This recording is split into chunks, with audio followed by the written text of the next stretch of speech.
This is my way of saying to you, Merry Christmas. For unto us a child is born,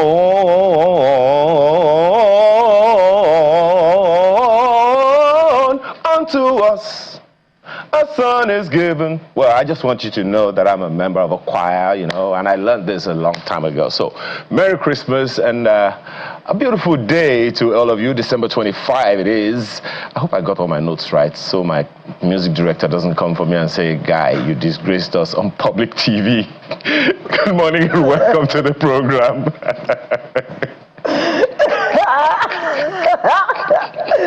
Oh my God! What? Well, it was lovely. Good, thank you. Thank you. It was lovely, darling. Well, okay, your turn. Both our choir directors are going to be very upset with us this morning because I'm going to try mine. This is one of my favorite Christmas songs. God rest ye merry gentlemen, let nothing you dismay. Remember Christ our Savior was born on Christmas Day to save us all from Satan's power when we were gone astray. Oh, tidings of comfort and joy, comfort and joy. Oh, tidings of comfort and joy. I think my own director will be slightly happier Well. than yours. Merry Christmas, one and all, and welcome to Sunrise Daily right here on Channels Television. I'm Kayla Megwa. And I'm Ayo Makinde. I understand you have someone there to marry with us, or is that going to come after the skyline? Well, he's already here. We've got music in this studio today. I feel fantastic. But he'll be coming after the skyline. Take a look at the nation's capital this Christmas morning. In fact, I was looking at this decoration by myself, just driving around this neighborhood, and I was like, my goodness. I mean, it's a little different Christmas in the nation's capital this year. We do have a lot of people still around, which is a little strange. I've spent Christmas in Abuja every year since I moved here in the 90s. And, you know, December, Christmas time is usually characterized by empty streets. People are never around. In fact, I was making a joke recently. I was like, we're only two in my estate. Whenever the Yuletide comes around, just two of us. And two of us are TV presenters. So two of us just stay in Abuja and we're the only ones in the estate. But my estate is filled with people. And you can see a lot of traffic. But that decoration there at the Abuja City Gate, my goodness, lovely decoration that we have there. And of course, we're seeing decorations all over the nation's capital, just trying to bring that spirit of Christmas back into Abuja and getting people to really enjoy the reason for the season and not just focusing on all the things that could weigh you down. Because, my dear, if you focus on everything that is going to weigh you down, you will remain down. You'll be down there. But that is our skyline this morning. The nation's capital, Abuja's City Gate, this Christmas. Tell you this is a beautiful signature of what you see in different parts of the country at any given point in time, particularly during Yuletide such as this.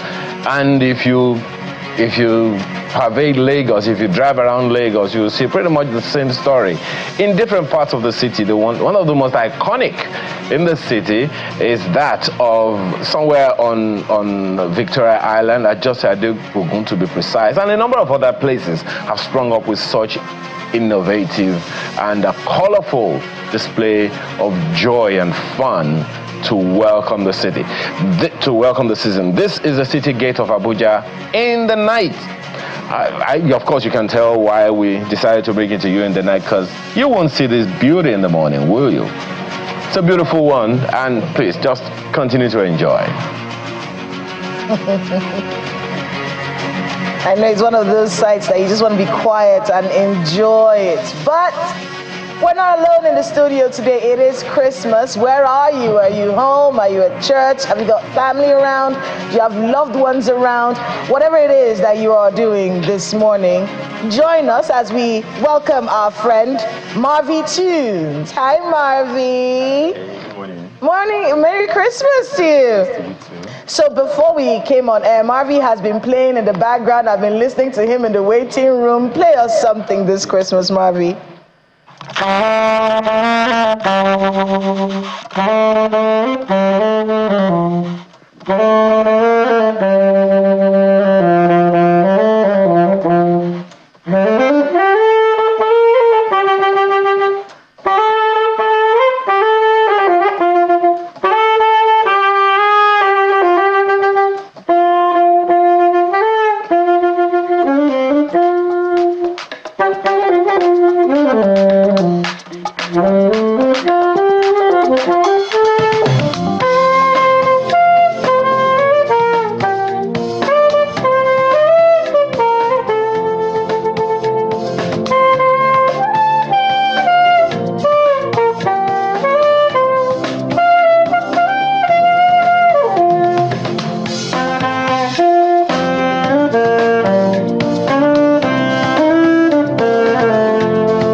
Thank you.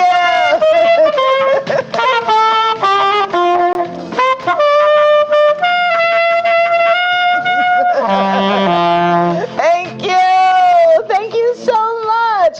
Marvy Tunes right there. But of course, we all know you as Marvelous. Komolafe. Yeah, exactly. We'll talk a little bit more. But first of all, Ayo. I think it's time for us to take a look at what the papers are saying this Christmas morning.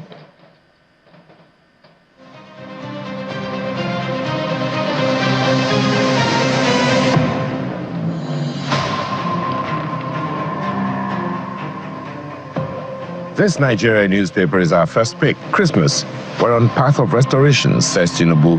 FCT minister urges submission to God's commandments. Akpabio, senators, others greet Christians, preach unity, love. Nigerian News Direct, Tinubu, Atiku, Sanwo-Olu, Abiodun, other governors reflect on Christmas, call for sacrifices, togetherness. And let us rise above division, celebrate each other's successes, Atiku tells Nigerians. Governor Alia extends Christmas, New Year holidays for Benue workers. Front page of the Daily Independent newspaper. Christmas, Nigeria on promising path of restoration, progress, Tinubu assures, says let's celebrate, remembering those facing difficulties. Atiku urges unity, love, calls for sacrifices for common good. Akpabio asks Nigerians to spread love, kindness, generosity. Better days ahead. President Tinubu's wife assures Nigerians. Christmas message, that's the lead story of the Daily Times newspaper.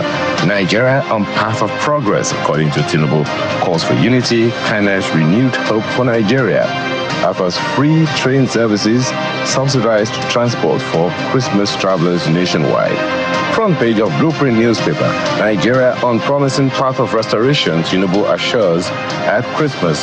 Travelers Lord FG's holidays transport services. Remi Tinubu donates 10,000 bags of rice in Yobe. Atiku, ACF, Akpabio, Wike felicitate Nigerians.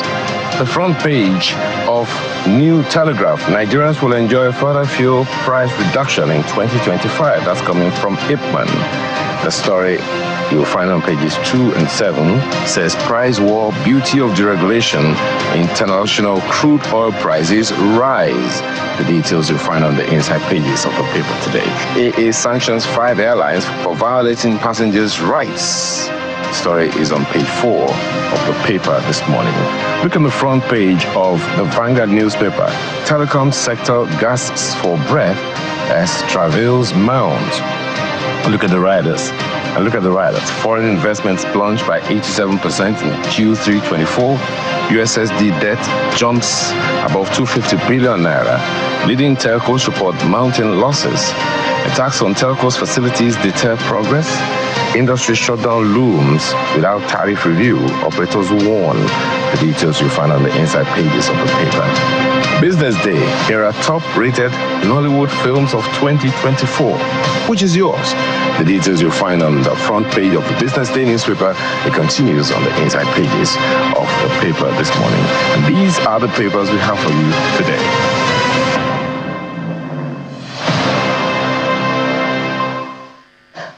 Well, quite a lot of stories making rounds this Christmas morning. I don't even know where to begin. Let's start with the telecoms. Telecom sector from the Vanguard newspaper this morning. The telecom sector is gasping for breath as travails mount. More details on that from page 14. Foreign investments are plunging by 87% in the third quarter of 2024. And the USSD debt jumps above 250 billion naira. And its leading telcos reports mounting losses. And attacks on telcos facilities are deterring progress. That's a lot of things happening in this particular sector. An industry shutdown looms without tariff review, according to operators. You can actually get yourself a copy of the Vanguard and look up more on that from page 14 this morning. Meanwhile, last minute Christmas shopping in Lagos. I'm seeing that picture from the front page of the Guardian, of the Vanguard, I beg your pardon. So, you know, and we've been talking about the cost of everything this Christmas and how people have been trying to make ends meet and trying to survive this Christmas season. I think we did a few reports on how shopping is going and how people are in the markets, you know, and whatnot. So we'll get that for you in the meantime. But just in case you're out there shopping on Christmas Day, good luck. Good luck to you.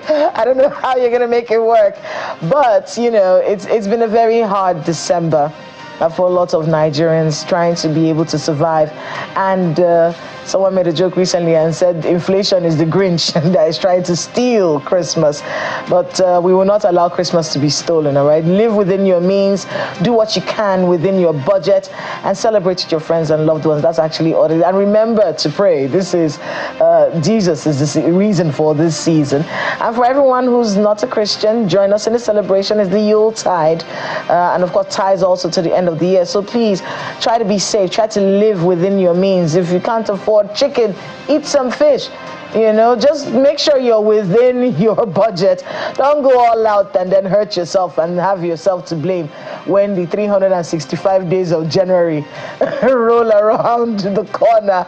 Ayo, what are you looking at when it comes to the papers this morning? It's the season of joy. And the promo that we put out, as Channels Television says, it's the most wonderful time of the year. So I'm going to go with good news this morning, Kayla. And that good news is on the front page of New Telegraph today. That's what I'm going to celebrate today. No bad news, no sub stories. Nigerians will enjoy further fuel price reduction in 2025, coming from no less than independent product marketers. I must stay there. I'm just going to stay with that good news.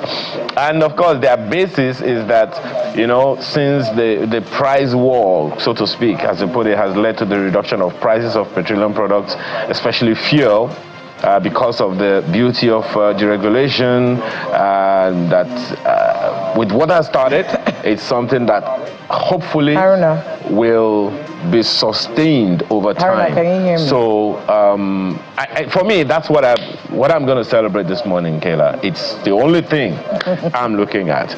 I choose joy, no sub stories, no sorrows, nothing, just good news. So, Ipman, we're holding you to your word. Dapman, Petroan, you all should get on the same bus and bring down the fuel price in the year 2025. From January, we've started experiencing it. You remember, Kayla, which conversation did we have with Gilly Harris, who was saying that, look, in Port Harcourt, when fuel supply started coming from the PH refinery, that there was a gradual reduction in 10 kobo or 10 naira over time in Port Harcourt. Please let it just spread through all parts of Nigeria, to Maiduguri, to Sokoto, to everywhere. And everyone is going to have a Merry Christmas. What God cannot do does not exist. Isn't that what they say? That is absolutely true. In fact, I think sometimes, you know, when we look at everything that's going on, someone said, God does everything to bring his children close to him. Maybe we haven't been praying. Well, this will make us pray. He will bring us closer. We will pray and spend some time with him. Yes, indeed. All right, well, the papers this morning, and I agree with you, Ayo. Let's stick to the joy. All right, I will stick to the joy that we have today. I think I want to listen to some more music before we go on that short break, and then we can bring our guest in. And my dear friend, Marvelous Moses Komolafe, Marvy Tunes, is here with us. Thank you so much, Marvy. Thank you very much. How long have you been playing the sax? I started with recorder, and I started with recorder since I was 5 years old. So then I graduated. All right, well, saxophone. Play something for us as we go into this short break. Please stay with us. Okay, we're not in the night, but I would like to play Silent Night. Okay, please. Okay.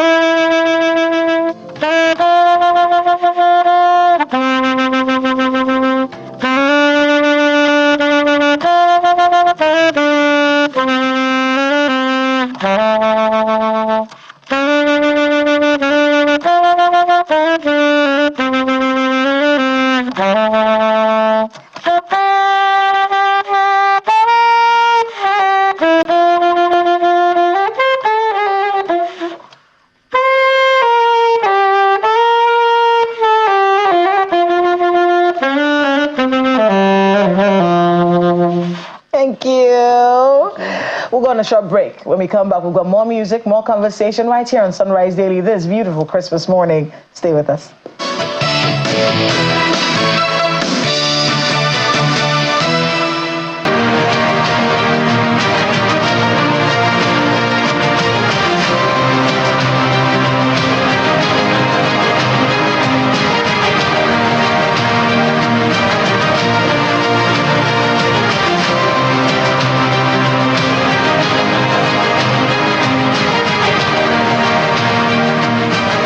It's Christmas morning right here on Sunrise Daily, and while I have my dear saxophonist here in the studio with me, joining us via Zoom is Mr. Ben Ugbana. He is a content developer and media consultant. Hi, Ben. Merry Christmas. Merry Christmas to you. How are you? Very well. Thank you for having me. So, yes, I want to be able to talk about Christmas stories and some of the things that stand out for us during Christmas. I'll tell you mine after you tell me yours. Tell me your Christmas story. Okay, on a personal level, all right, I think Christmas, I grew up in a Christian home. We celebrate Christmas. Christmas is a very big deal for us. Just this morning, I know I posted on Facebook and on my Instagram a throwback photo from 1996, 1997. And I was telling a story of how every Christmas we already have what we are going to do lined up, right? The event of the day already lined up. First, you wake up, you bathe, you eat the first round of chicken, and you head to the studio. Myself and my siblings, we all go to the studio every Christmas day, right, to take photos. Then we head to Christmas service before 9 a.m. It happens every Christmas, and it's one tradition that I would never forget, because we ended up having a lot of photos. Photos became something that we usually, like, it just comes naturally. Until date, it has stuck with us already. So that's one tradition that I would never forget about my Christmas. That's a beautiful story. I think every family has their own Christmas story, and my friend Marvelous will probably have one as well. Do you have any Christmas stories that stand out for you? Yeah. Tell me. Okay, so when we were very young, our cousins, we go to our grandma's house, and there's this drink they sell for us, Komofiti. Komofiti. Yes, Komofiti. I just remember this thing that all of us, we gather, and we know it was very little, but we enjoy it because it's just Christmas. That was the only time we get to see each other, and we just play together. I remember the way we played. Grandma would give us food till we are full. That day you have freedom to do anything you want to do. So I wish I can actually go back to those days where we just come together and eat. It's just eating for me. I mean, that's what Christmas is. It's time to eat. Let me see. I'll say mine, and then we'll get to Ayo's own story. I think for me, Christmas is a very special time for us. First of all, we're Catholic. I'm Catholic, and my whole family is Catholic.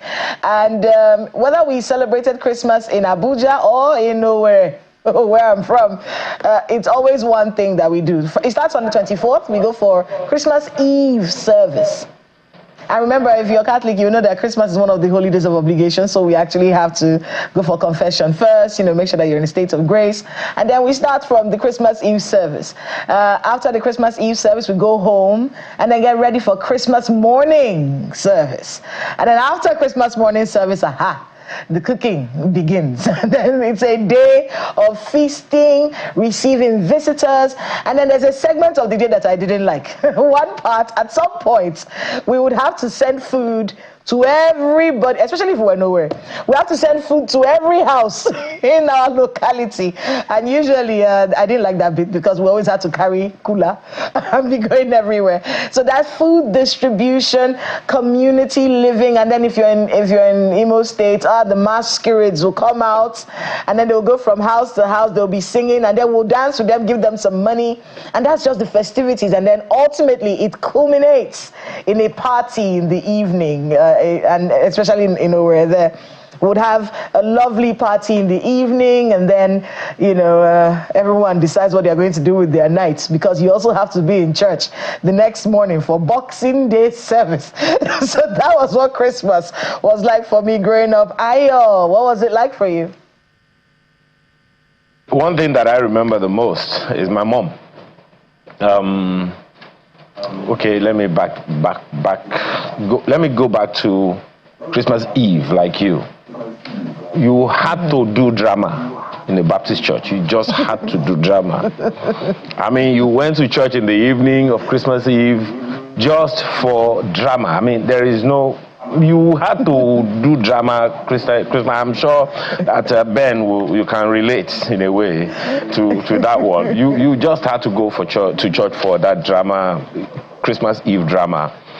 But there is one thing in my own history, and that is, you people have spoiled the mystery of rice. When I was growing up, rice happened only on Christmas Day, Easter, and then Christmas Day the next year. No, all this, you people have spoiled the mystery of Christmas. You have spoiled it. Gosh. We're sorry. We're sorry. You people should repent. And Christmas is the only time you eat rice with chicken in a particular way. You people have destroyed it now. Some people can relate with what I'm saying to you right now. I'm sorry. It's now, just that I have not created Lekki Toll Gate at that time. And then Christmas is the only time you had soft drinks, and you can't have a full bottle. Even though it was 25 centiliters in that time, you people have spoiled Christmas. Honestly, I've spoiled it. Yes, and then in the evening, I'll talk to the organizers so that we can do it right next time. I'll talk to them. What's it called? Christmas Eve and Christmas Day, the evening of Christmas. That is when we use what you people have called it another name now. You call it fireworks. In my day, it was banger. And house to house, you just had to have that battle. You just had to have the battle. And then you are walking from church home or home from church. The banger will scatter you just have to watch your feet. There is no fun anymore in that. You people have spoiled this thing. Anyway, we'll take what you guys have. It's your generation, you can enjoy it. Ben, can you relate with what I'm saying or not? They've been nodding. He has been nodding.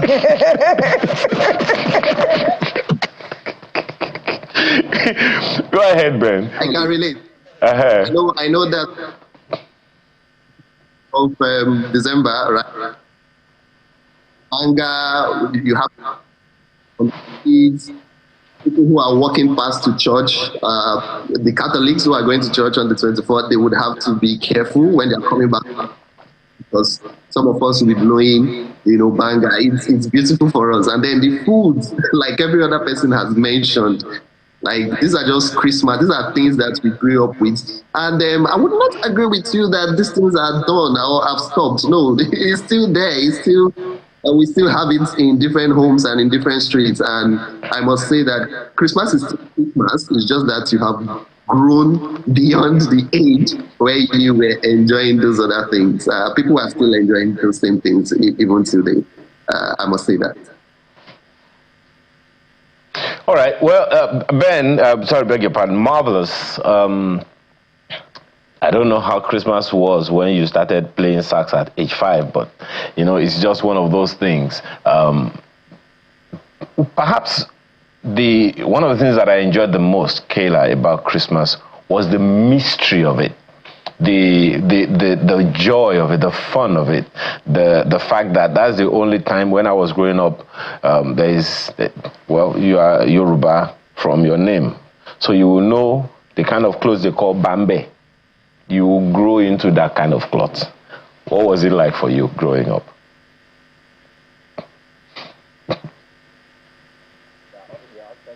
So used to wearing native wears, yes, true. Just like these normal Yoruba Agbada clothes. But what I remember and I know very well is this song that my grandma plays every 25. Even if the song is just for going into the new year praying. I'm sure you know this song. Please permit me to play this song. Odun Lost With Me. That's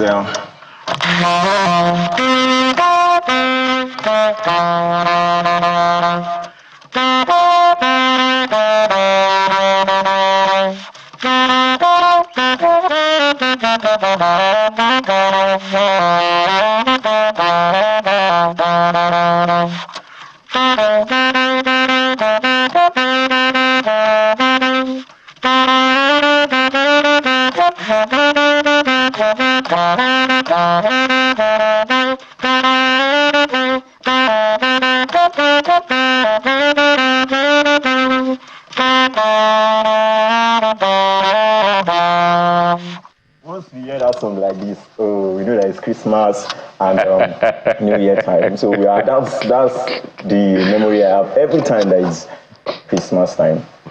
One thing that I can tell you, Marvelous, is I am almost certain that Mama Fashoye will call after this program to talk about that song. She's going to definitely call.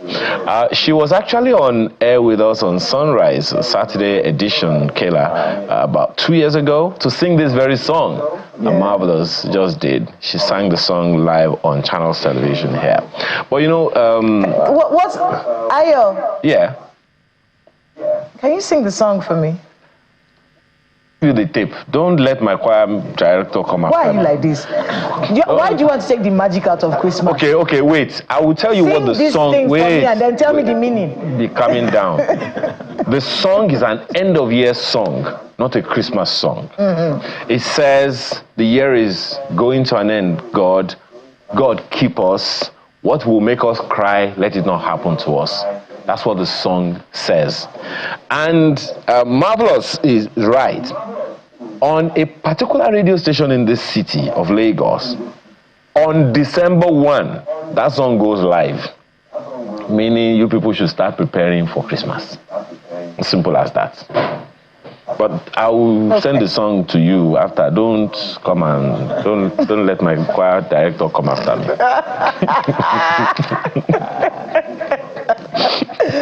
Oh dear. Okay, I'll go back to Ben, Kayla. Okay, so one of the things that many people may not understand, Ben, is that time has evolved. Christmas itself has evolved. Do you think we still have as much recognition of its significance as opposed to the commercial end of it?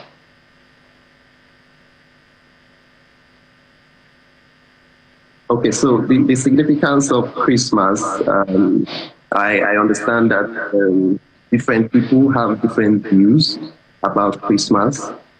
Some persons, notice that whenever it's coming towards Christmas, you hear people on social media, on TV, on radio, all talking about how this thing is not Christian, it's not original Christian, that from the Western world, the way they serve their idols and all of that.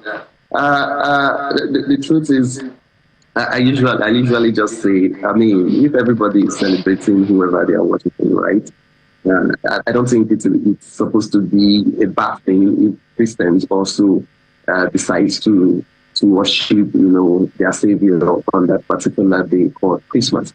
For the fact that it is called Christmas, it's the Mass of Christ. The Catholics, they will understand this really, really better. The significance of Christmas for me is that, humanity, we were, according to my faith, we were headed to damnation, right? We have sinned.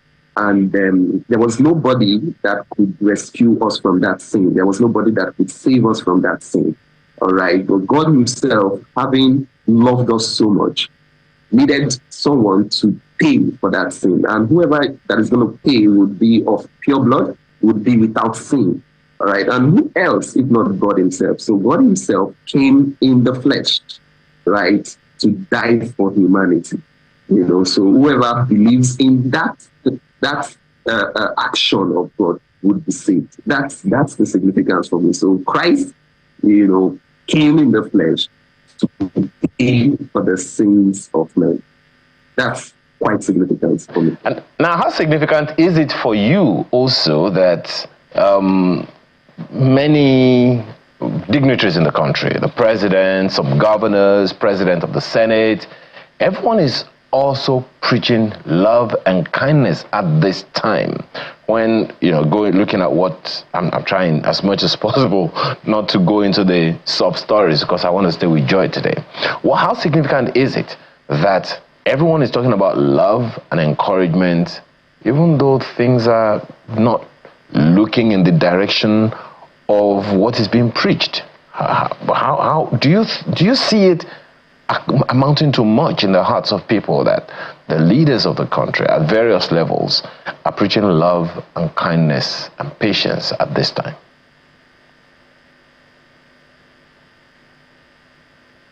Yes, Ben, that's for you. Okay, yes. So I know that the message of Christmas is love, right? Just like I explained earlier, our Maker showed us love by sending his son, all right, to come in the flesh to pay for our sins. So the message of Christmas is actually centered on love, all right? It's actually a very good opportunity for leaders of societies, right? Like you mentioned, the president, the Senate president, the local government chairman. I mean, I see some of their posts, on statuses today talking about, show love, let people know, that kindness that lives within us as a result of Christmas. It's actually a very good opportunity to preach these things, especially because the situation of the country is not something we is not something we are proud of, all right? So, but we understand that some persons might have what some other persons will not have. Take, for instance, earlier this week, we're reading of stampedes happening in different places across the country where people are, going for food and then ending up their lives in the process. And I noticed that on that particular day when it happened in Okija, right, I was at JJT Park in Lagos, near Lagos House, right, Lagos State Government House. And I saw the number of people in that particular place. The number, it was out of the world. I saw several buses. I saw people, like all the tents were taken and the grass, right, everywhere was taken. And I saw the amount of food, amount of drinks that came to that place alone. Like I did a rough estimate and I said, see, if we have over 500 groups in this place, it means at least the least of them will spend over 100,000 for food and for drinks. It means on that particular day alone, it should be over 50 million naira that was spent on that particular spot alone. Now we have that much money, and we have different parts that are having such amounts of people, and then some other people are somewhere dying because of a plate of food. So it's actually a good time, all right, for leaders of the society to preach, which they are doing. See, show kindness to the next neighbor, show love to the next neighbor. And I think it's the best time of the year to preach that. And once we are able to do that on a regular, and it becomes a part of people, and love will become something that will be known for, as a country. Yeah. Interesting perspective to it, Ben. But let me ask Marvelous, who is sitting right there with Kayla. Many people don't watch TV, don't listen to radio, don't use the media because to an extent it looks like it's all sob stories most of the time, and people want to protect their hearts and minds as much as possible.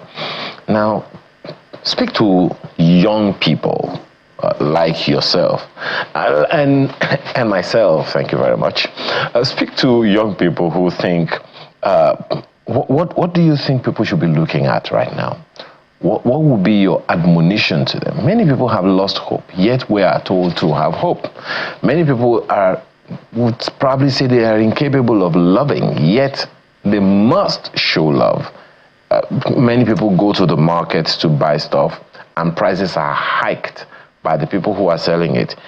Even though, they would be wondering, hey, this thing is supposed to be cheaper because of this reason, but hey, it seems to be a little more expensive at this time. What would you be saying to young people now who seem to be hopeless when they should actually be hopeful? Can you hear me now, Marvelous? Marvelous, can you hear me? Okay, I think I'm going to go back to Ben I think we're having a bit of an issue with the connection to Ayo there, but just so a few things that I picked from what he was talking about, asking young people to have hope. The message of Christmas is hope, hope, hope, hope, and looking at how things are, there's a lot of somewhat sense of hopelessness out there, especially for young people. So how do you keep yourself going as a young person? I mean, you're playing the sax, you're very Christmassy, you're singing, you come from a musical family as well. So how do you, as your generation navigates this country, how do you keep yourself going with everything that's going on? It's just when you are contented with what you have and what you are doing. You see, when I was going through my WhatsApp messages yesterday, I saw someone's status and said, it is not your birthday, it is Jesus' birthday, so don't go and borrow money to buy wig. Don't go and borrow money. Exactly. It's not your birthday. So, it's Jesus' birthday. Yeah, just be satisfied with what you have. And I believe that once you are happy, once you are happy, everything will just go softly. I visited somebody last year on Christmas Day, and what they were eating was this is our local food, eba.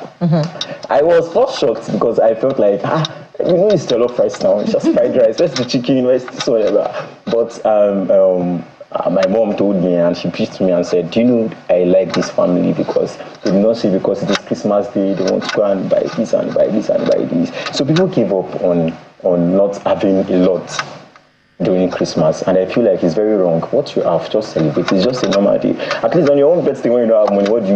You just take pictures and post. Everybody wish and pray for you. Yes, that is how we should be. Not going into borrowing money or this one. You should have hope that very soon everything will be all right. And you just remember, look at the way we are remembering the days. I talked about Como Fit. Como Fit was around 100 naira, and she will buy it for everybody. I will drink it as if we are taking Chivita. And we'll be so happy. Yeah. But now, at least if I'm going to be celebrating Christmas, I know the level at which I'm going to do it. So this is a message to everybody that there should be hope that everything will be fine, especially when it comes to you celebrating this festive period. Everything's going to be fine. All you just need to put your hope on Jesus. You're actually celebrating Him. So why should you just deceive yourself by going to borrow a lot? Just hope on Him. That's my own. I mean, the young people conversation actually really gets to me, and I want to get Ben's thoughts on that. Because it's a crazy dynamic that many young people are having to navigate. That it's lovely to hear from people like my dear Komolafe here, and just that idea of contentment and living within your means, and understanding that the reason for the season is Jesus. It's His birthday. It's not your birthday, so you don't have to put yourself in trouble. But you do content, and I know you work with a lot of young people, Ben.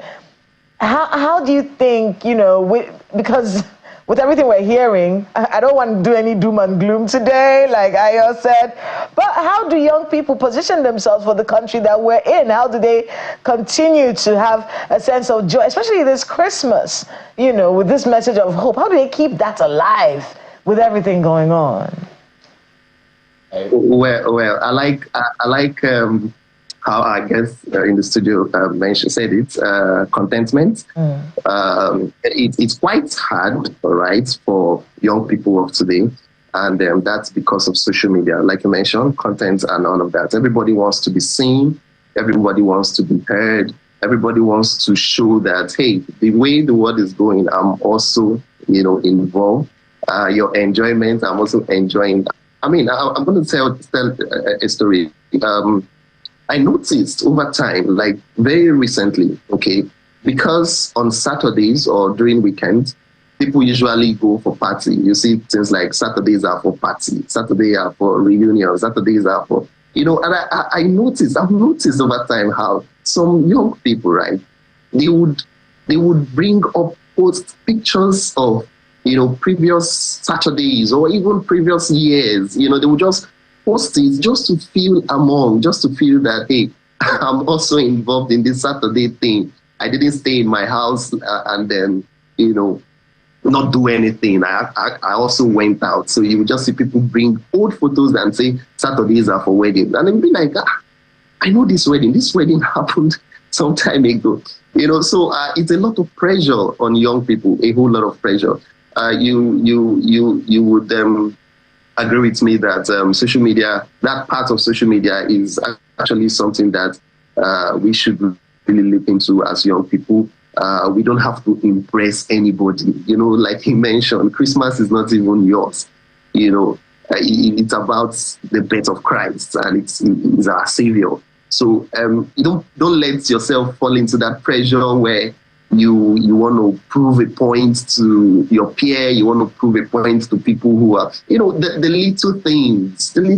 You just stay with family, you laugh, you eat whatever that is provided or whatever you can afford, and that's actually beautiful, So I would just use this opportunity to say that, right? People should just be contented with what they have and find happiness and hope and joy and love in that thing that they have, whether big or small, right? Because they are young, also we have big things. So just find contentment in that thing you have and be happy about it.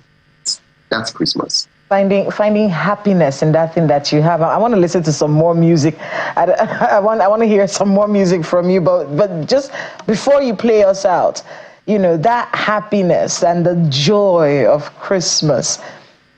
Is there a message you have for young people like yourself? As we go into this season, as we celebrate, how just that sense of hope in the young person's heart. As a young one who I think has found something that he loves and sticks to it, how can other young people be like you? Okay, by enlightening people, you said something about when you were talking about the way you spend your Christmas those days, when you have to carry food and share to the community. Mm-hmm. That's the point. What you have, don't have it to yourself. Just share it, give it out, help. Just because it will always come back. You just have to share to the community. Jesus is not just for you, it's for everybody. So the hope in the message is that once you believe that this thing is communal, this thing is not just us, anything you have, you just have to celebrate it. I don't even enjoy myself when I do something alone. Yeah. It's going to be boring for me. I have to enjoy it too. I can just want to go and eat maybe 100 naira chips, and I just say, let's can't eat chips now. You think I want to buy the whole world? No, it's just one thing I want us to get together, and that's the beauty. That's actually what I'm enjoying there. So don't own it to yourself. Share it to the world. That is the way the country itself can be better. I mean, one of people don't know this about me and Ayo, but we are sharers. We don't know how to eat alone. It's a thing. But I see, I'm not judging other people who don't know how to share. But me and Ayo, we have that thing where we just can't eat. I don't know how to explain it. It happened to us recently. We went out and then it was impossible to eat just me. This whole food, no. We have to just yesterday. Just yesterday, Kayla, I got home and my wife was like, I went to purchase something and then I came back. I just said, where is this thing? I just jokingly said, I think, are you sure I've not given it all out? She said, giving all out. Then I went to her, I said, I hope you are joking. She said, it's your nature. You always give out everything. Well, I had to apologize. I had to apologize to the Senate President of the House. It's a problem, Ayon. Well, it is indeed, what is expected of us to give, not just of our things, but of ourselves. And when people say, and I hope Ben can also relate with this, when people say, I don't have anything to give, even your time, even your kind words, even your affection, even your notes, even your tweets, I wanted to ask Ben something, Kayla. Content developers, content creators, they literally give of themselves. And it's not every time that you get the returns that you expect, Ben, is it?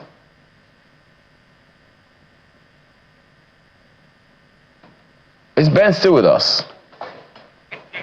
Okay. Please go ahead, Ben. I didn't get you. Time that you get value for what you put out as content creators, content developers, even though it's a sense, it's a way of giving, right? But particularly because it's not every time you actually give because you want to monetize.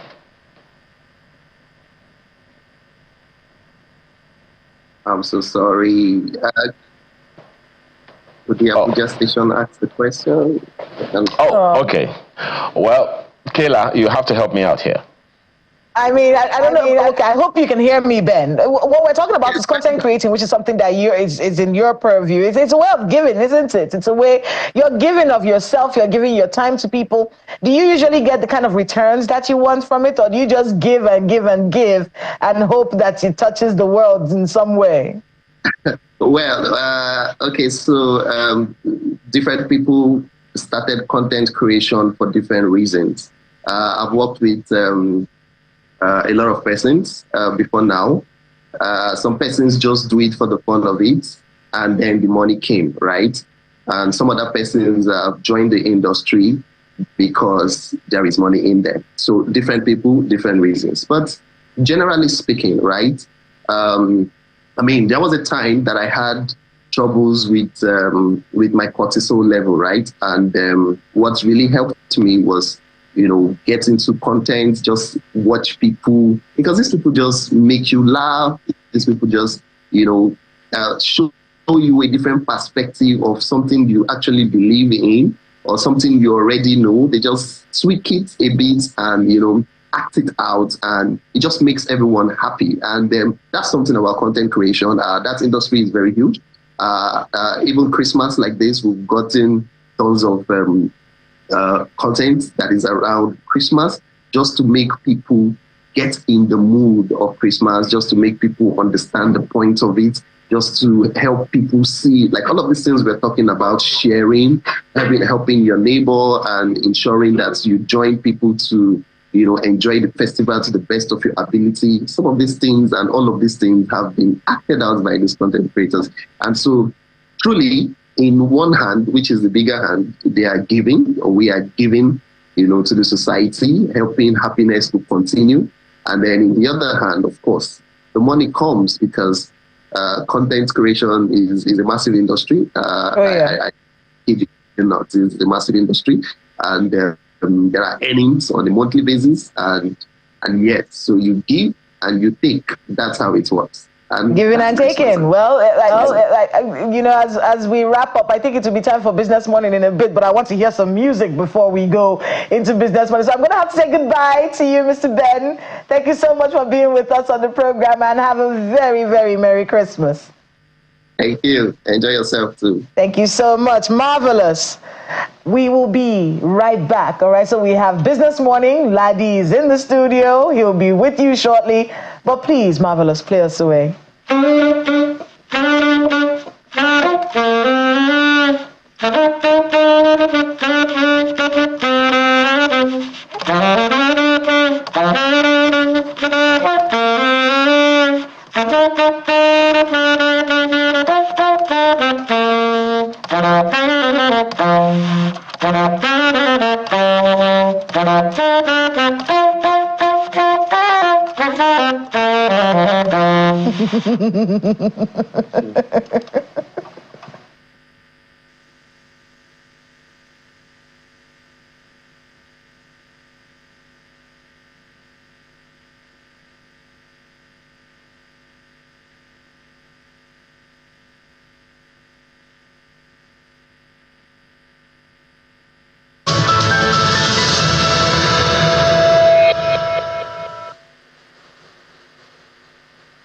Merry Christmas, Ayo and Kayla. See, Kayla, having too much fun to be on the current affairs program this morning, but I guess it's Christmas Day, so I mean, what can we say? It has to happen. Merry Christmas. Everyone, welcome to Christmas Day, but we still do business. Christmas business. Everything is business. You're welcome to the program's 30 Minutes of Business. Before we head back to the Sunrise Daily Studio, I'm Ini John Mekwa. We start as usual from the global space, telling you that oil prices rose, reversing the prior session's losses, buoyed by a slightly positive market outlook for the short term. Despite thin trade ahead of the Christmas holiday, Brent went up 82 cents. So you would notice that there's been just a little bit of movement from late yesterday. Market is kind of slow globally. Today it's holiday. Christmas is Christmas everywhere. $73.45 and $70 for WTI. It's moved up there a bit from $69 at this time yesterday. Supply and demand changes in December have been supportive of their current less bearish view so far, while consumer confidence weakened in this month. New orders for key U.S. manufactured capital goods surged in November amid strong demand for machinery, and new home sales rebounded, suggesting that the United States economy was on solid footing as the year closes out. Now let's come back home and look at, well, this period. We know there's always so much demand on FX, and that pulls down what's going on with the Naira. But we've seen a lot of positive efforts by the central bank, and that's showing off in the steady value of the Naira, especially since the operation of IFM started. So we've seen the Naira hover around 1,005, less than 1,006. So yesterday it closed at 1,538 Naira, 57 kobo. So the official market might be closed, but we know the parallel markets, Nigerians, we keep spending money. We don't stop. So yesterday was a drop at the close of trade, both NAFEM and opposite on NAFEX. But on the CBN also, we do have that platform now, the CBN closing numbers. We saw a drop in the value of the Naira, but nothing to worry about since we're still sustaining or retaining that 1,500 Naira level. Now, of course, it's Christmas today, Christmas Day. Yesterday, some of our reporters were out there trying to capture last-minute shopping and decisions of Nigerians as they prepare for today. So let's give you that report. I think this one was in Mile 12 Market in Lagos, finding out what people are saying and people preparing for a day like today. It's the eve of Christmas in Nigeria, and the last-minute shopping rush is in full swing. The festive spirit, which is a time for family, feasting, and new clothes, comes with a healthy dose of panic, particularly for last-minute shoppers of food items.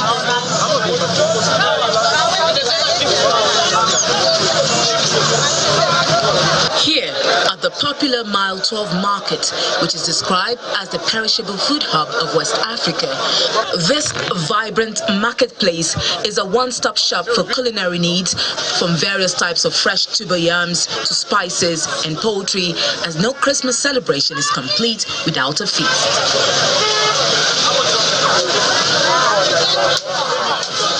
Here we see people scrambling for food ingredients to make the best of the Yuletide festivities, particularly tomatoes. As far as I'm concerned, the salary is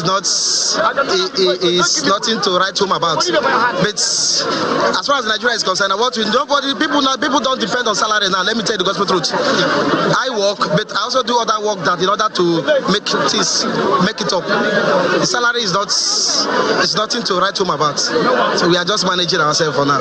However, in the midst of the current economic difficulties in the country, many Nigerians defy the situation as they besieged various spots around the market in an attempt to make a rush for Christmas. Well, like the one we are the price now, like before, maybe they go sell around 30,000, but now they don't bring it down to like 6,500, so it's still okay. Nigerians are looking forward to the celebrations with some amount of optimism, despite the level of inflation in the country. Well, beyond the shopping, Christmas is also a period of giving, and that's what we want to talk about now, as we see that Pipeline Infrastructure Nigeria Limited recently distributed palliative to 215 host communities in Trans-Niger Pipeline that cut across Rivers State, Abia, Bayelsa, and Imo, and this in their own way to give back to the communities in this Yuletide season, also to encourage synergy between Pipeline Infrastructure Nigeria Limited and the host communities. Now, let's talk about this with the lead consultant on CSR to Pipeline Infrastructure Nigeria. I have Ms. Deborah Okumbo right here in the studio. Ms. Okumbo, thank you so much. Merry Christmas to you. Merry Christmas. And so, first of all, help us to understand the relationship. You are the Chief Executive Officer of Learn and Lead Wise Resources Limited, but you are here to talk about the CSR of Nigeria Infrastructure Pipeline. So tell us, what's the relationship between these two? So first, I'd like to wish everyone a Merry Christmas, and then talk about so PINL. That's the short form, the abbreviated form, Pipeline Infrastructure Nigeria Limited. I'd like to commend them for what they've done. I mean, they set the pace and decided to trailblaze this. So they contacted us, and we're consultants to them on this project, the lead consultants on this CSR project. Okay, so 215 host communities, that's a whole lot, cutting across a lot of the Niger Delta states, Bayelsa, Rivers, and Abia, and all of us. So talk to us about this initiative and how this connects to the work of Pipeline Infrastructure Nigeria. So PINL reached out to us, and they were like they would like to train the community members, to empower them, give them new skills, and build their capacity, and give them new means of livelihood by training them to be able to do some other things. And first, they asked of us to go into the communities. This was about 2 years ago. Go into the communities, speak with the locals, speak with the paramount rulers, the kings, speak with the CDC chair, that's the community development chairman, youth leaders, women leaders. And we went to the 4 states, Abia, Bayelsa, Imo, and Rivers, and we spoke with them, hearing from them what they would really like with regards to training, skills acquisition, vocational skills, capacity building. And while we were there, they did express other needs outside of that, and all of this was in a bid to curb pipeline vandalism, poor fire, and all of those things that reduce the quantity of crude Nigeria gets at the end of the day. And so we came back, and, we drafted a report, submitted it to PINL, and we proposed medical outreaches, some of the communities, all of the communities, because everywhere we went, they had some form of medical, need, and then, and skills acquisition. So we're meant to train them on 12 different skills, ranging from technical to services to farming, making the best use of whatever they have left in their community as per land-wise, because of their environmental issues that they're having. And and that's how we arrived at the CSR initiative. Yeah, I think that skills is very interesting, because sometimes when conversations come that oil companies are exploiting the people of the Niger Delta, the other side of that conversation is, do they have the skills, even if they were to be employed, do they have the skills to fit into the needs of processing of crude and all of that? So I guess that skills could be even bigger than and some of the gifts or food items that would be given unto them. You're very correct. You're very, very correct. So, I mean, when you teach a man to fish, then he can go fishing everywhere, unlike giving him fish, So the initiative for this season was to jumpstart the skills acquisition program that will be taking place next year after the medical outreach. I mean, in line with the Yuletide season, in line with, encouraging them to stop, breaking the pipelines and all of that, PINL thought, what, let's feed the people. I mean, with all the protests that have gone on, economic situation in the country, they felt this was the ideal time to go out and do this for the people who have been, they've been listening to them and supporting them in one way or the other to ensure that, what goes in from the wellheads and exploration points, get to the terminals for for shipment. All right, so let's not just take your word for it. We have some videos. Okay. I think you were also there, the distribution and all of that. So let's take some videos of how this is being done. Some of the people who have benefited from this CSR are sharing their experience, and then we'll be back to continue this conversation.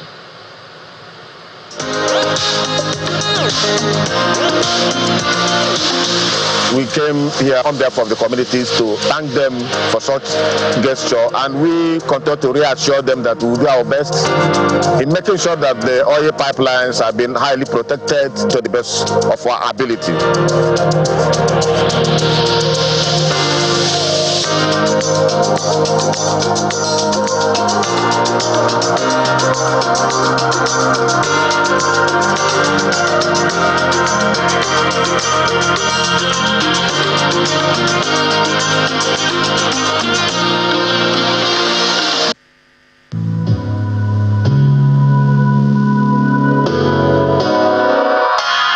We want to thank God for this because we have not been seeing this. This is the first time we are seeing this live. So we want to thank the donors for all they've done. You see, we are in a high spirit because of the festive period that this thing is coming. And this is going to alleviate most of our problems because of what we are seeing here.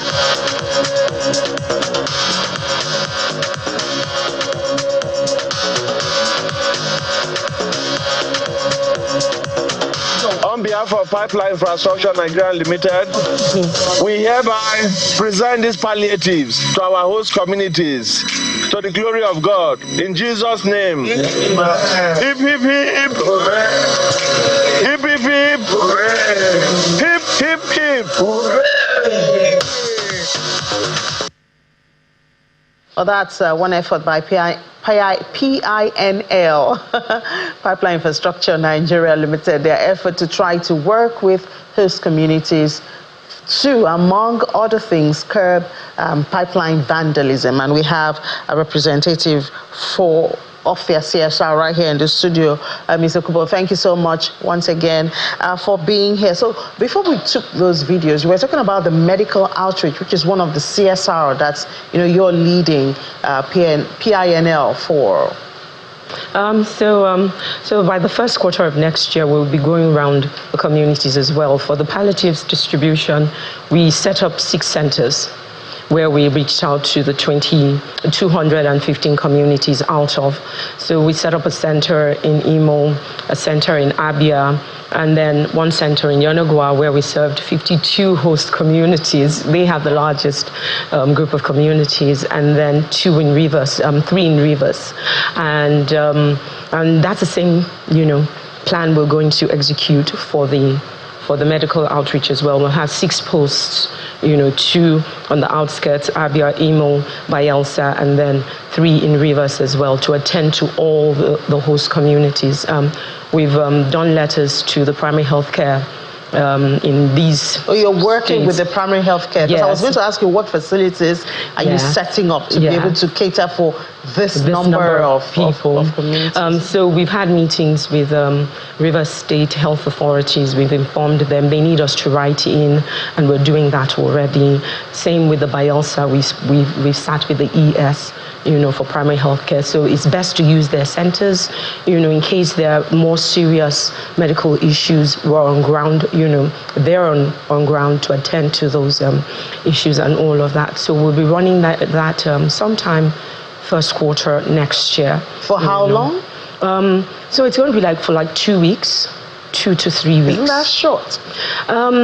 So it's for starters. Okay. And going forward, because we have the skills acquisition coming up as well, and that would run from 7 to 9 months. We'll be taking them in quarters, and we're looking to train over 1,000 people. So we just So when you say you're working with the primary health care, what are you bringing in? Because unfortunately, a lot of primary healthcare centers in Nigeria are not so well equipped. You're coming in with the equipment, with the personnel. Yes. What are you doing? So we're coming in with the equipment, with the personnel. Actually, what we're doing is we're just holding it in the premises, having our own doctors, nurses, equipment come in to ensure that we do a very good job on behalf of PINL. Yeah, well, I hope that you would, I mean, this is 2 weeks. People will have to know ahead of time. Oh, yes. You know, to be able to be part of it. And I do hope that your management, logistics, because you know what has been happening around palliatives recently in the country, a lot of lives being lost. You know, so there has to be intentional strategy to manage this so it doesn't get out of hand. It actually took about 2 years to plan this out. We went in to get their, ideas and suggestions in 2022. And for us to have come up with the plan, even the execution for the palliatives alone, I mean, we were executing our palliatives when we were hearing of the stampedes in Daboh. So we're grateful to God. I mean, you can only plan and things can go wrong, but God just, was on our side, and then we stuck to the plan and executed. So it's the same platform that we've set up that we're going to use to run the medical outreach as well, to ensure that there are no casualties and no issues. And God helping us, it will be the same story. We pray too. Yeah. So all of this, obviously, it's to have a relationship with the host communities, and bottom line is to reduce the issue of vandalism, so Nigeria can also have more money. Yeah. We're going into 2025. And I know one of the ways also around this is the Whistleblowers Initiative. Could you tell us about that? The slogan is, if you see something, you say something. And there's a number to call. To be fair and to be kind, host community members have been gracious to PINL, and they've supported in the best ways possible. Of course, not everybody can be perfect, but they've tried their utmost best to be of good, support to PINL. And anytime there's an issue, they raise it and they bring it to their attention because of this campaign that they've been running. They bring it to their attention, and then, some of them have been escalated, and the main authorities, armed forces, brought in arrests have been made, and prosecutions have happened. So the whistleblower campaign is actually gaining ground. It's working, and we did talk about it during our palliatives distribution as well. If you see something, say something. Call the numbers that have been given to you, and let PINL know, and they will escalate to the necessary authorities. Yeah, but sometimes the incentive to work with the illegal guys seems to be more than working with the legal guys. So what do you do about that? Okay, so that's why PINL has employed some of the youth in the communities to join them in the endeavor of protecting the pipelines. So there's this sense of ownership, a collective responsibility to ensure that our assets are protected. Also, that's what led to this as well, the food initiative, to show them that we're there for you. We know that times are hard, but we're here to support you, to deter you from going to the pipelines, to vandalize. So is this just for Christmas? No, it's a year-long program. It's like a 12-month. So all through 2025, we can expect activities, different initiatives being executed. So we're doing the medical outreach first quarter, then we move on to skills acquisition. Which will pan the rest of the year, and then we'll have scholarships as well, empowerment in various fields, and of course you'll be there to cover it as always. No, we do hope that, when you talk about scholarships and all of that, it doesn't get overtaken by leadership in communities or those who know who.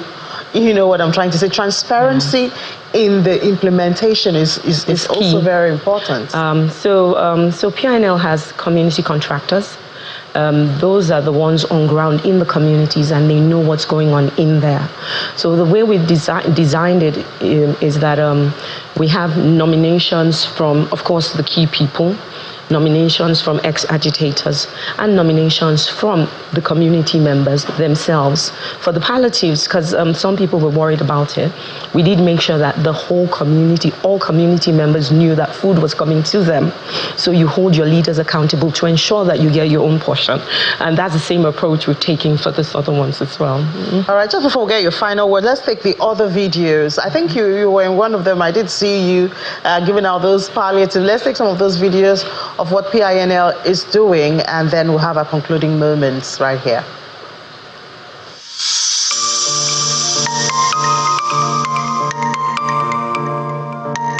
I want to say a big thank you to Pipeline Infrastructure Company for this wonderful gesture to distribute food items.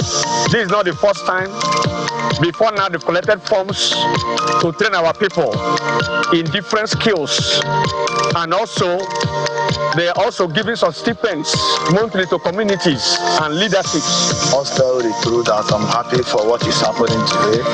I'm very, very happy for infrastructure company. They have did well. This kind of thing have not happened before. As we continue to receive these food items today, more work and blessings to pipeline infrastructure and their leadership and management. Thank you very much, and God bless you.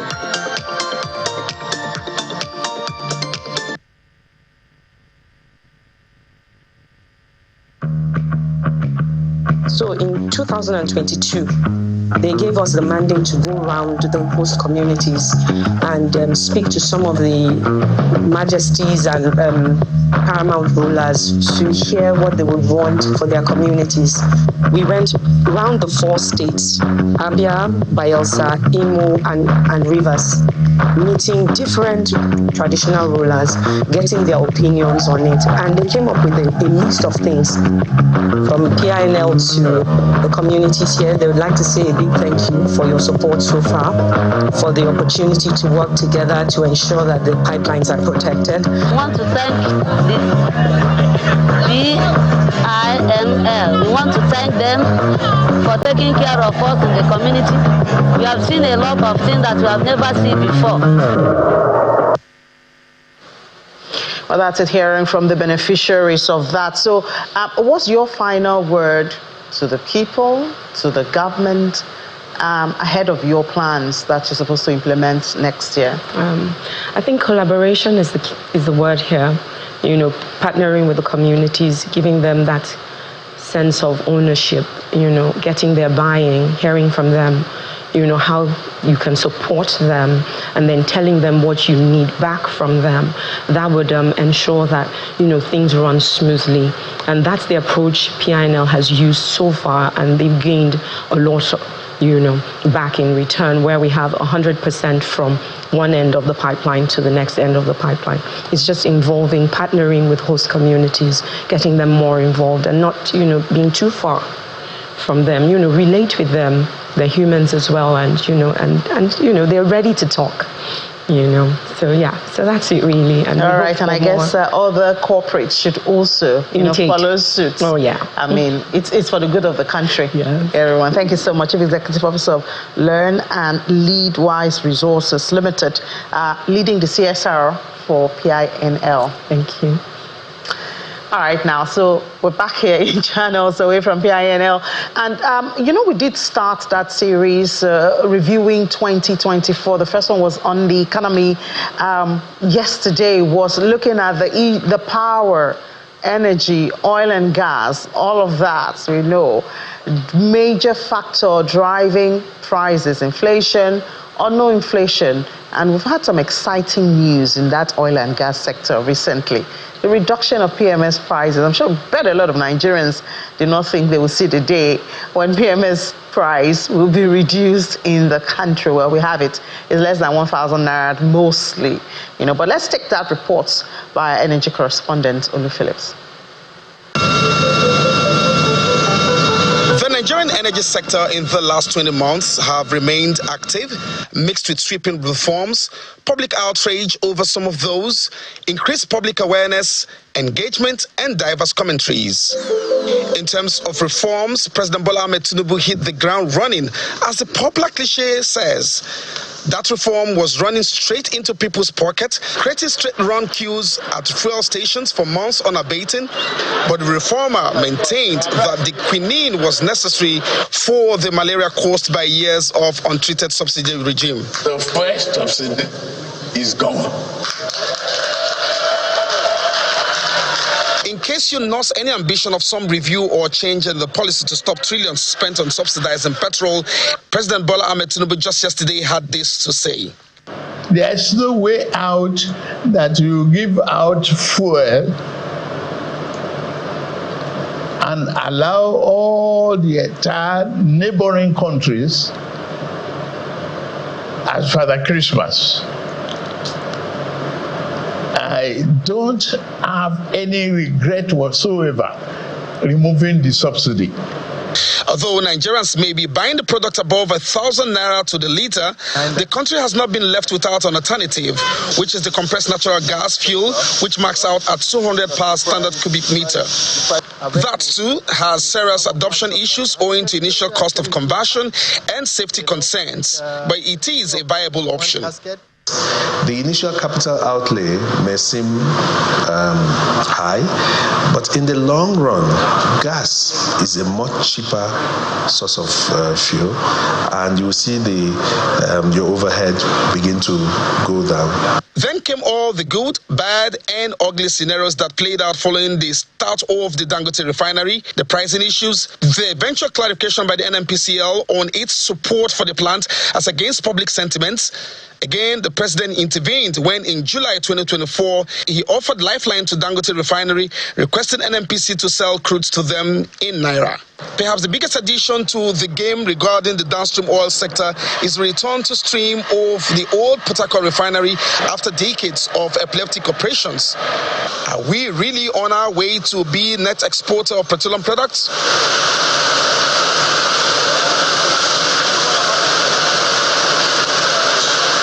There's no other way of describing it than saying we have delivered what we say we are going to do, but more importantly, this country has shown that we're capable of doing many, many more great things in this country. A couple of other reforms greeted the oil and gas sector in a bid to revitalize it by removing obstacles to investments in Nigeria.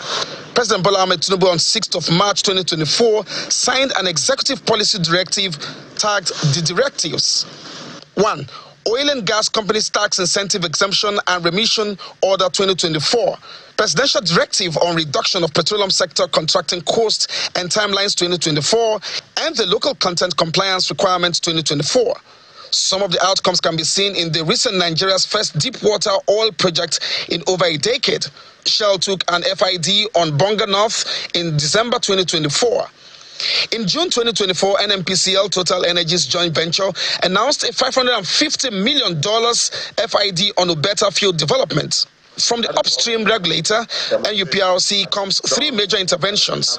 The marginal field bid round, the project 1 million barrels per day launched in October 2024, and the oil block commercial bid round held just days ago. This will be of significant benefit, let me put it, to the nation in multi-dimensional realms in terms of increasing, that is, growing our daily production, impacting positively on federation revenue, and of course, in terms of employment generation. Switching to another critical sector of the economy, electricity and power supply. In 2024 alone, the national electricity grid collapsed 12 times. The sector was also touched with some brush-off reforms. The Electricity Act 2023, signed into law by the President on June 8, 2023, allowing states to generate their own electricity, and the Electricity Amendment of 2024, effective April 2024, electricity tariffs were raised by about 330% from 68 naira to 225 naira per kilowatt hour for Band 8 customers, and that signaled that the federal government has exited subsidy. If you look at the power sector, we have not recorded enough gains. And the area I would quickly want to point at is the area of regulation. We focused so much energy on generation. Oh, we need to generate more power. We need to generate more power. There should be regulation for the discos. These discos are collecting money, billing Nigerians, and not supplying the power or the electricity to match the bill. And nobody is regulating these discos or distribution companies. And it appears that they are all about revenue. By the way, don't forget that the Nigerian government and German energy company Siemens signed the Nigerian Electrification Roadmap Partnership, also known as the Presidential Power Initiative, PPI, in 2019. Structured into 3 phases, the NER was designed to be executed over 6 years up to 2025 in order to reach an overall full operational capacity of 25,000 megawatts. You do the math, if we are close to that mark or not. These sectors, electricity, oil and gas, are far from Uhuru, but appear to have left the train station. Olu Phillips, Channels Television News.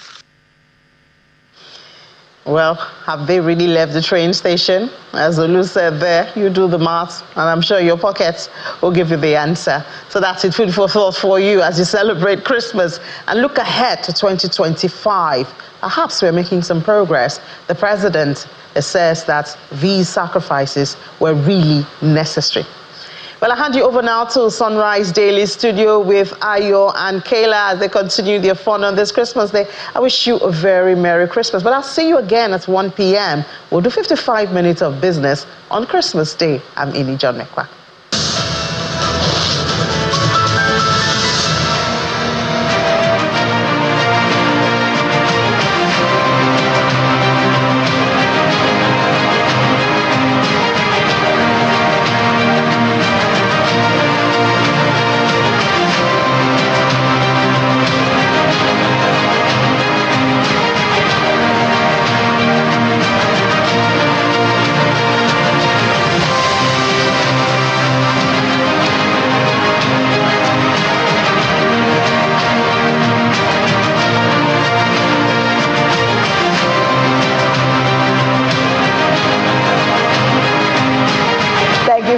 Ini, welcome back to Sunrise Daily this Christmas morning right here from Abuja studios. And of course, Ayo is in Lagos as well. It is Christmas. The message of Christmas this year is all about hope. It's love, it's sharing, it's about being together, it's about being resilient. Yesterday was Christmas Eve, and the Catholic Church yesterday had a very important event. We're ushering in the Jubilee year in 2025. And the Pope yesterday opened up those doors. For those of you who are Catholic, you would know what I'm talking about right now. He opened up those doors, ushering us into the Jubilee year, which we will be celebrating in 2025. But generally, a message for the world. In the midst of all of the chaos going on around the world and all of the drama happening in whether it's the economy, whether it's security, if it's minorities that are suffering, if it's people who feel like they do not have a voice, people who are fighting unpopular causes around the world, that hope that their voices will be heard is one that has driven the message of Christmas.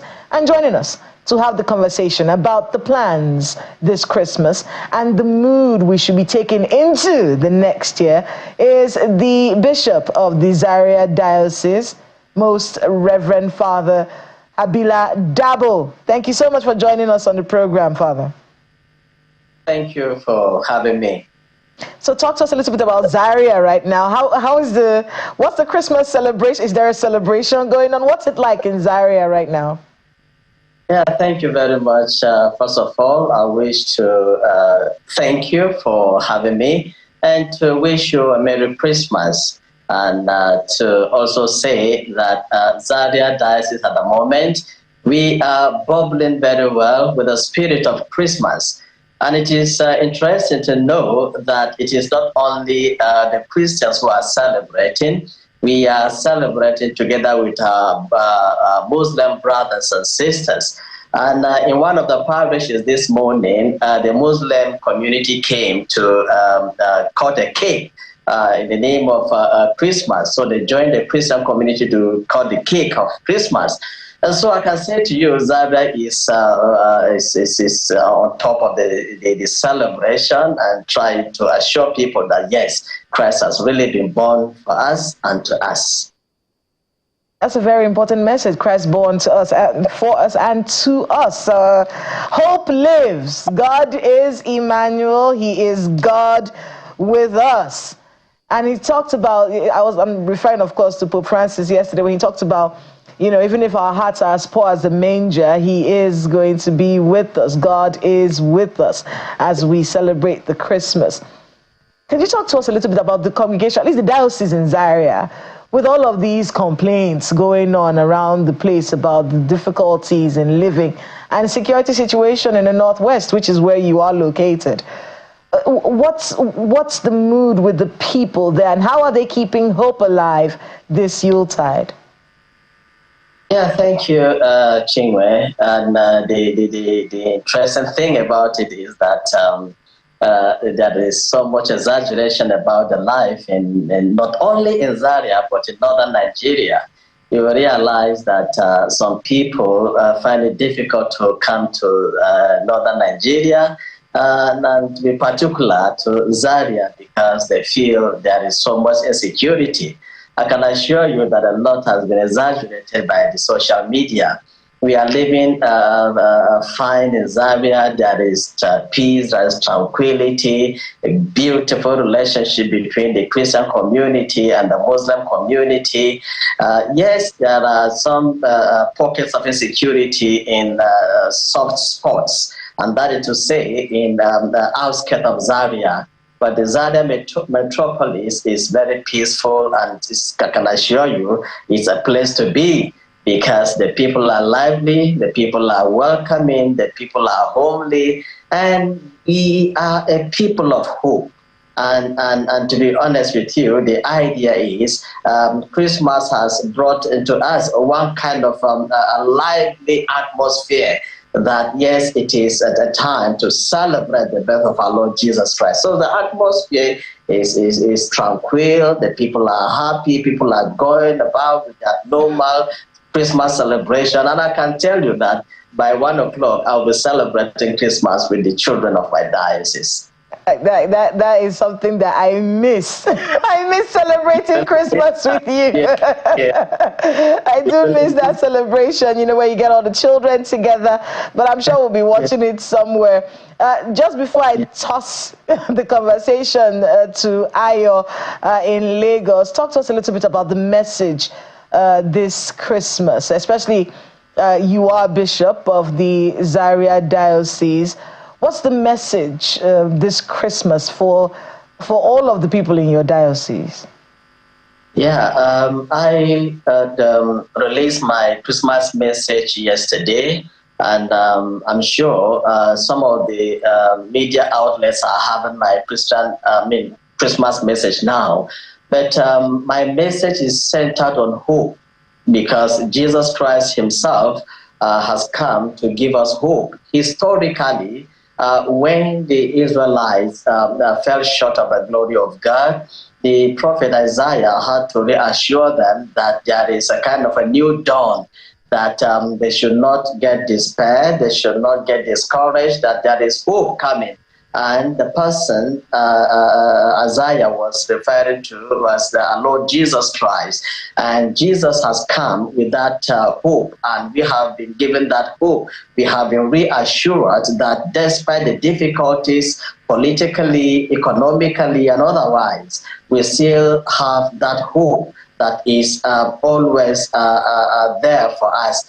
The sad thing is that some of us get discouraged and we feel that hope is lost. Hope is never lost. But because if we remain faithful and we try to condition ourselves and to work towards that hope, it becomes a reality in our lives. So my Christmas message is centered on hope. That despite the challenges we face, despite the difficulties, despite the situation, there is still a glimmer of hope, and we are hopeful people. The Christian life is in totality a life of hope, to assure us of a better tomorrow. So my message is that we should not be discouraged, we should not despair, but we should be hopeful for a better tomorrow.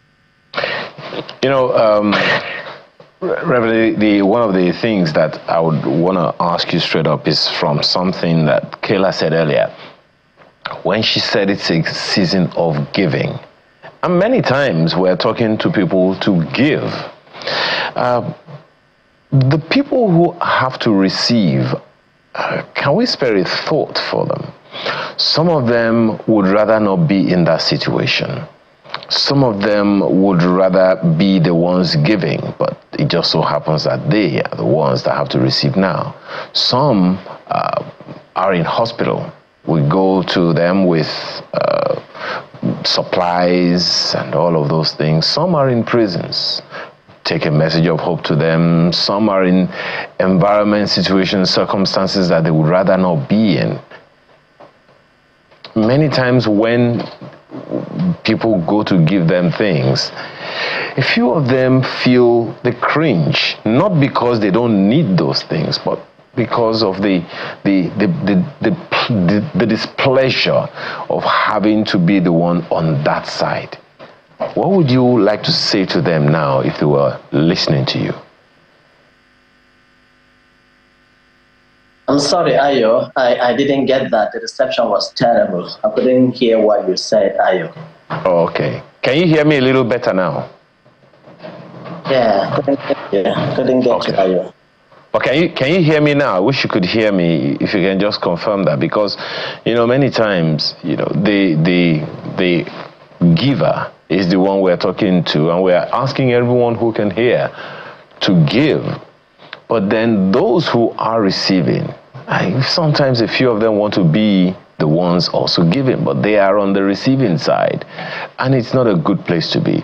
In the course of the week, Kayla mentioned that as well earlier. Some people having to receive to the point that they put themselves in harm's way. What would you be saying to some who find themselves in that kind of situation? Okay, well, Kayla, could you please go ahead?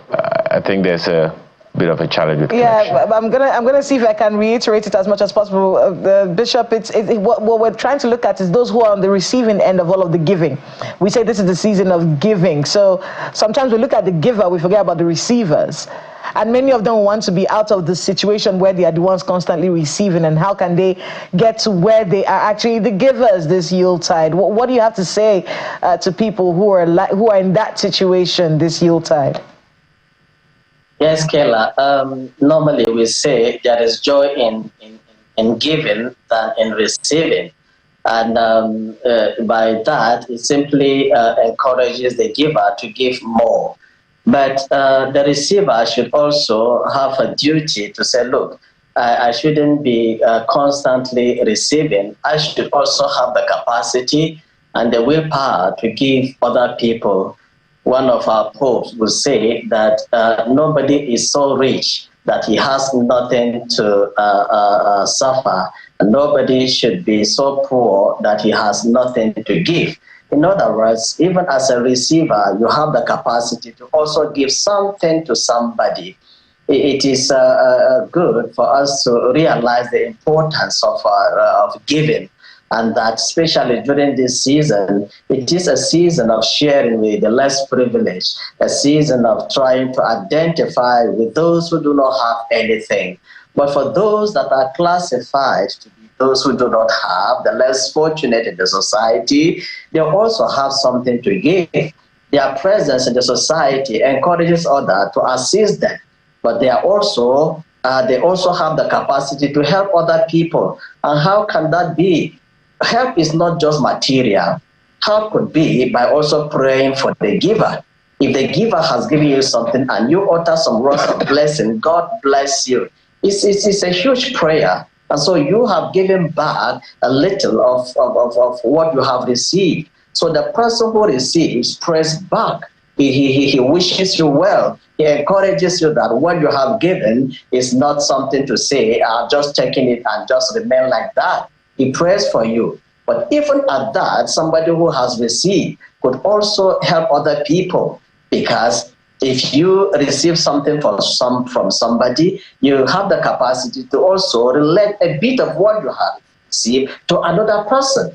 And so it is not just about receiving. The receiver also has the capacity to also give another person. So the Yuletide, which is the Christmas season, yes, popularly known as a period of giving, is also a period that the receiver also gives back a little out of what he or she must have received, and that is to pray for the person who has given. I mean, Bishop Daboh, I want to be able to talk about the significance of this Christmas, especially to the Catholic faithful. With the opening of the doors yesterday, we saw the beginning, really, of the Jubilee year, which is what Pope Francis had been talking about. I want to be able to get some of the things that he talked about yesterday. He said the infinitely great has become small. The divine light has shone through the darkness of the world. The glory of heaven has appeared on earth. And how? In the littleness of a child. And if God comes, even when our hearts resemble a poor manger, then we can say hope is not dead. Hope is alive, and it envelops our lives forever. Talk to us a little bit about what the Jubilee year is, especially for the Catholic faithful, and knowing also that we're asking everyone to join the Catholic faithful as we celebrate this Jubilee year. Yeah, in church history, when you talk about Jubilee, you go back to Leviticus chapter 25.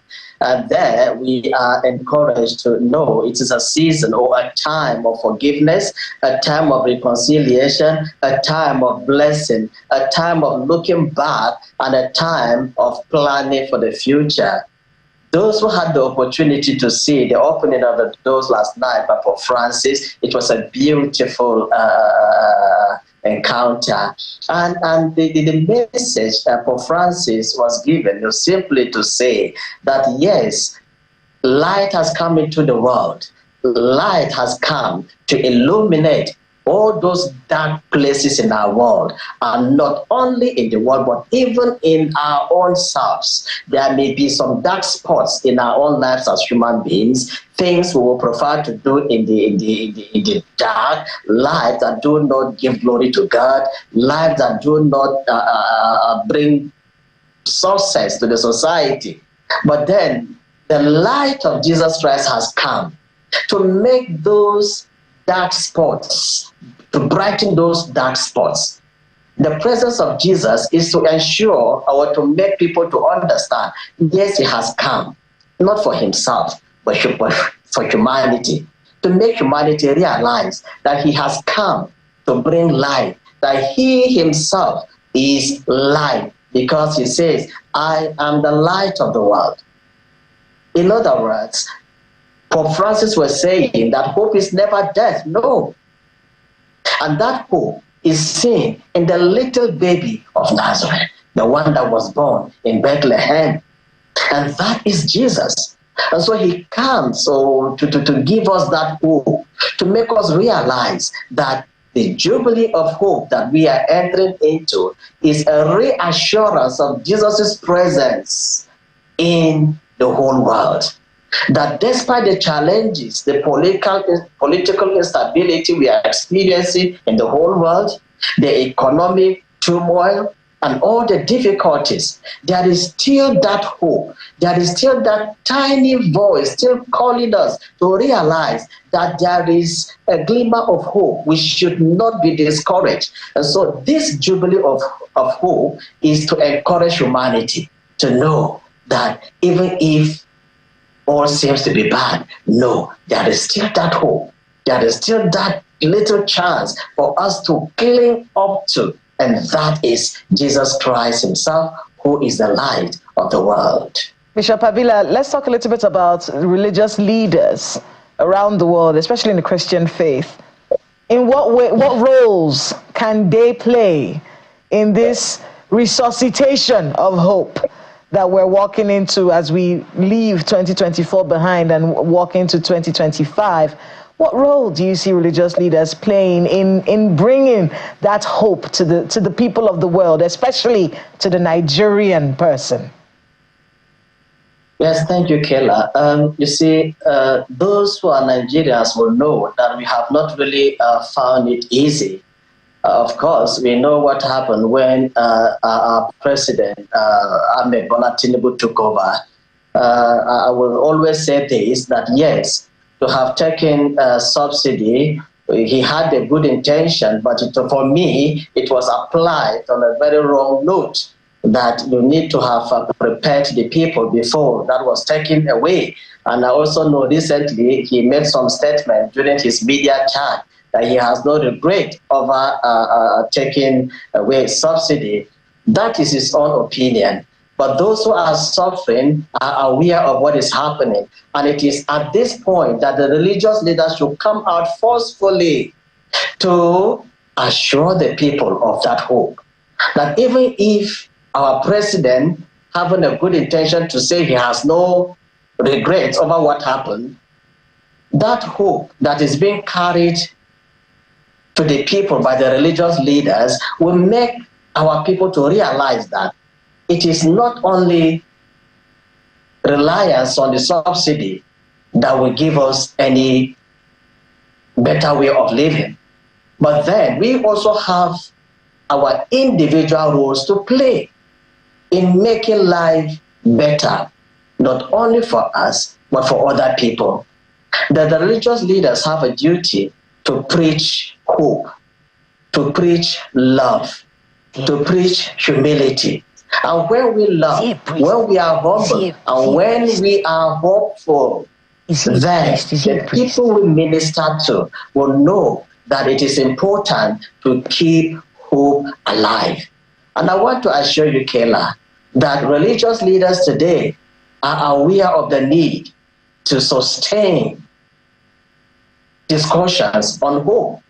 Because if we do not preach hope today, everybody will be despair. Everybody will be discouraged. And when people are discouraged, then we know we do not have hope for a better tomorrow. So religious leaders should shun differences. They should shun hatred. They should shun anything that has to do with discouragement. Our duty as religious leaders, whether we are in the mosque, whether we are in the churches, we should encourage people that yes, we still have a better tomorrow. As an individual, I have a role to play. And that role begins from the fact that what can I do for my country, Nigeria? No matter how little, I should slow down in saying, what is my country, Nigeria, going to do for me? I should start from my immediate environment by ensuring that the people who live around me are people who are hopeful. I should preach and market hope, because this is what will make us to move to the next level. And that is why this Jubilee of Hope is important to all of us, not only as a Christian community, but every Nigerian should embrace hope to know that we still have a better tomorrow. Religious leaders must not relax. They must work very hard to encourage people, to make people see the need to live a hopeful life. People who lose hope can easily give up. And when they give up, there is no future for them. But I am happy to say Nigerians are resilient. No matter the difficulties, Nigerians will always smile. No matter the hardship, Nigerians will always find a way to pass through. And I can assure you, Kayla, that hope is always alive. Hope is always alive. I want to be able to stop you there because I want to show everyone somebody who's giving hope to young people. Someone who's keeping hope alive. We're going to close with him. Mr. Solomon Folorunsho, can you hear us? Good morning.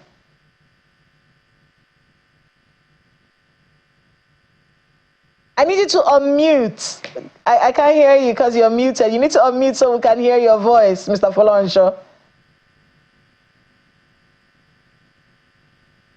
Oh no, I think he's frozen. But Mr. Solomon Folorunsho is actually joining us from the Home for the Needy IDP camp in Benin City. Can you hear me now?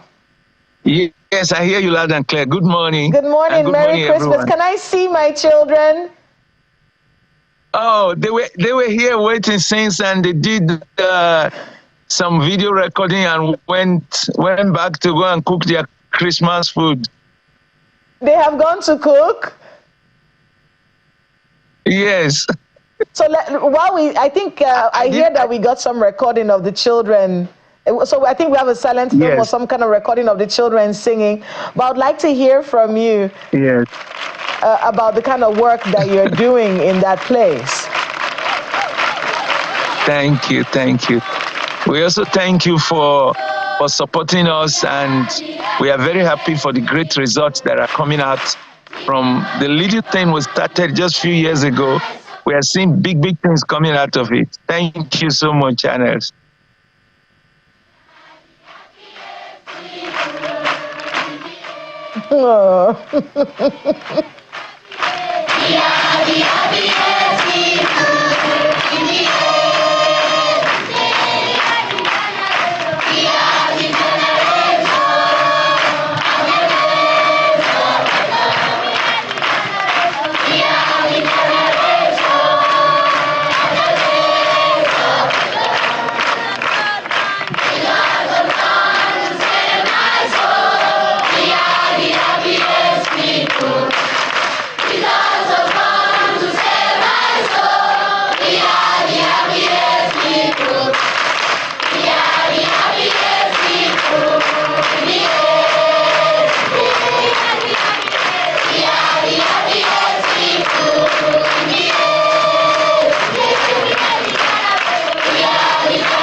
Well, sincerely, I don't even know where to begin, Kayla.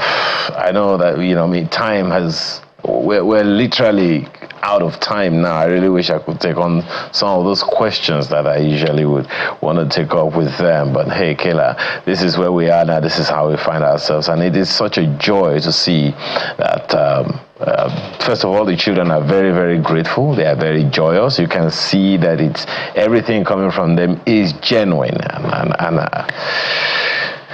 Thank you very much, Mr. Folorunsho, for all the wonderful things that you do.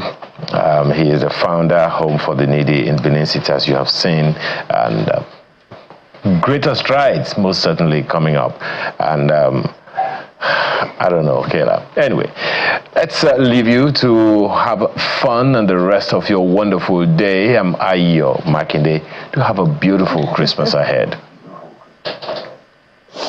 I know, I'm trying not to be teary-eyed, but I want to thank everyone, Mr. Folorunsho, Father Daboh, Mr. Ben, and of course my dear friend here who has been watching with us. Thank you all so much for being a part of our Christmas, this Sunrise Daily edition on Christmas morning. We're going to sign off with my friend here singing where his saxophone, and yes, good luck to everyone. Have a merry, merry Christmas. And to the children who gave us that lovely rendition from the Hope of the Needy IDP camp in Benin City. Thank you all so much for sharing that with us, and a very merry Christmas. Mr. Komolafe, play us away.